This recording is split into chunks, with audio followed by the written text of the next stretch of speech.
good result against Hibs. Obviously, the girls must be on a high. I mean, one of the biggest challenges of the league, I suppose, and you came through it quite well, eh? Yeah, Ronnie, it was a great result for us. Also a good performance. As you rightly say, Hibs are a really good team. They can pose any team on their day problems, and going away there, obviously buoyed by the fact that they had that Edinburgh derby win as well. We knew it was going to be tough, so I thought we performed really well on the day, but it was a different type of performance that we had to do. We had to grind out the result and defend a lot of set plays, a lot of long balls, which I thought we did really well as a team, so that was pleasing. Especially pleasing, you look at this league and there will be games that Rangers, let's be honest, will have comfortable wins in, but is it pleasing that you do see that grit and determination, and sometimes it is that winning ugly that gets you over the line, and it could be the making of champions come the end of it? Yeah, there's various ways to win a football match, as you rightly say, and I think we played some really good stuff though. I still think that the principles of how we want to try to play at Rangers was evident on the game on Sunday against Hibs. We dominated possession. We did create lots of good chances, but we had to then defend a little bit more, from set plays, from free kicks and corner kicks, maybe a bit more than we've been asked to previously to this point. So it was really good that the whole team, not just the defenders, but the whole team defended those situations really well, and how we managed the game in the kind of closing minutes of the game was also pleasing for us, because to this point we've not really had to do that yet. So you're right in what you're saying. We've found a different way to win the match, and as you say, that could prove pivotal, coming into the games forthcoming in the season.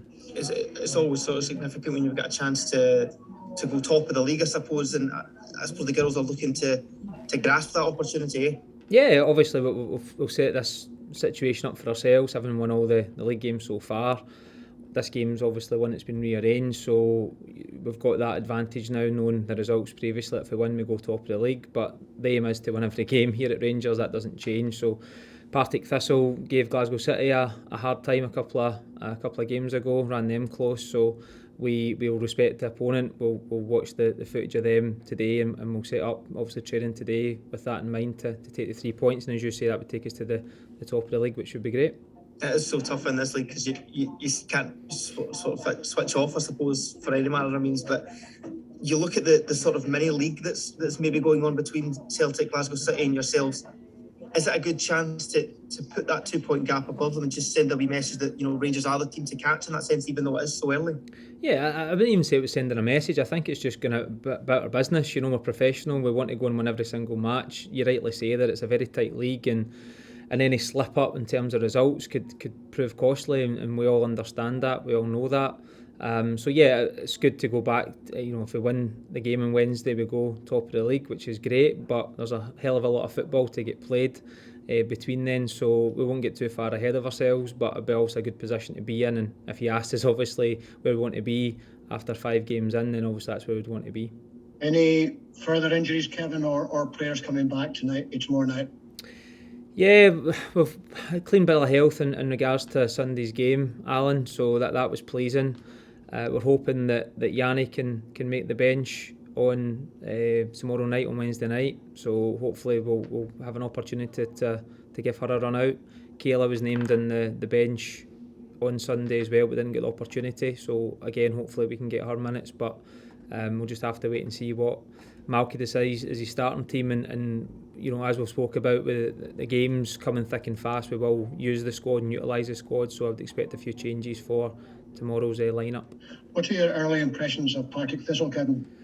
Yeah, obviously it's been difficult for them in that they didn't expect to be in this position. Obviously getting that promotion due to Forfar, unfortunately having to exit the league, so they've recruited really well. They've got a huge squad, but they have recruited really well to that, so they've got a lot of numbers to their team now, and I'm sure their management team's trying to just bleed them in. They've picked up a good result against Motherwell early on, and as I mentioned earlier, the Glasgow City match, I'm right in saying it was 2-1 until the last 5 minutes, and it was a penalty kick that managed to get Glasgow City to win 3-1, so we've got to respect our opponent. We know that we've came across Partick Thistle previously. They're a very well organised team. They work extremely hard for each other, and it's up to us to break them down. So I think they'll be resolute. I understand they've had a lot of games in a short space of time too, and some big games in that. So hopefully we can take advantage of that come tomorrow night. They had 5 players booked in that Glasgow City game. Is it your impression that they're quite a physical team? Yeah, I think they just want to compete, don't they? For me, you could say Hibs are a physical team. They want to go and compete. I wouldn't say that they're overly nasty or anything like that, but they're competitive, and that's what we want as a team.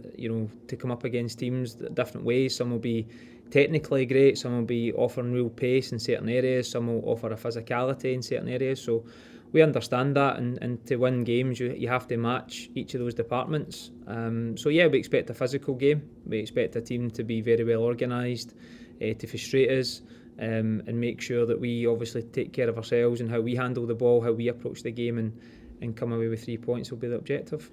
As you know, Kevin, the new Champions League group stage gets underway today. Mm-hmm. Is it a realistic target for Rangers to be competing in the group stages at some point in the near future?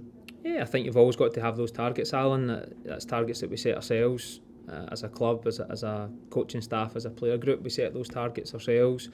The way that it's been devised now, it's harder to get to those stages, of course, and you can see some of the teams that are in those stages, and some of the teams, in fact, that haven't made those stages, is quite frightening as well, given the stature of some of those clubs. So we understand how difficult it will be, but that's certainly our ambitions and our aims to do that. But we know that that's going to be difficult, and obviously to do that, we've got to go and perform each week or each time a game comes in order to give us that opportunity. So that's where a club like Rangers want to be. That's the ambitions of where we all want to aim for, but we have to take care of games such as tomorrow night in order for us to fulfil those dreams.